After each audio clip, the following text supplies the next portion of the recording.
बाद welfare society के ज़ेर-ए-एहतमाम ईद मिलादुन्नबी सल्लल्लाहु अलैहि वसल्लम और सोसाइटी की 35वीं सालगिरह की पुरवकार तकरीब का इनेकाद। हारूनाबाद नुमाइंदा खुसूसी इम्तियाज़ अहमद आतफ वेलफेयर सोसाइटी के ज़ेर-ए-एहतमाम ईद मिलादुन्नबी सल्लल्लाहु अलैहि वसल्लम और सोसाइटी की 35वीं सालगिरह के मौके पर एक पुरवकार तकरीब मुनक्कद की गई। इस मौके पर सोसाइटी के सदर खावर इफ्तिखार गुजर और जनरल सेक्रेटरी चौधरी जवेद इकबाल रामे ने खिताब करते हुए बताया कि आतफ वेलफेयर सोसाइटी गुज़श्ता कई दहाइयों से इंसानियत की बेलौस खिदमात कर रही है। उन्होंने बताया कि सोसाइटी के ज़ेर इंतज़ाम कई मरीज़ों को डायलिसिस बल्कि मुफ्त किए जा रहे हैं और इसके अलावा फ्री आई कैंप्स का भी बाकायदगी से इनकार किया जाता है, जिनसे मुस्तक मरीज़ों को बुनियादी की नेमत वापस मिलती है। सोसाइटी की फलाई सरगर्मियों में मुखिर हज़रात भी भरपूर तावन करते हैं। उन्होंने खास तौर पर वाइटल फाउंडेशन का शुक्रिया अदा किया जो डायलिसिस के मरीज़ों के लिए मुफ्त किट्स फराहम कर रही है।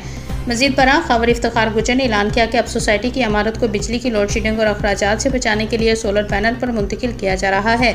इस नेक मकसद के लिए अवामुल नास और साबिस्तात अफराद से अपील की जाती है कि वो दिल खोल कर अतियात दें ताकि ये कार्य खैर जारी और सारी रहे और इंसानियत की मज़ीद बेहतर खिदमत की जा सके।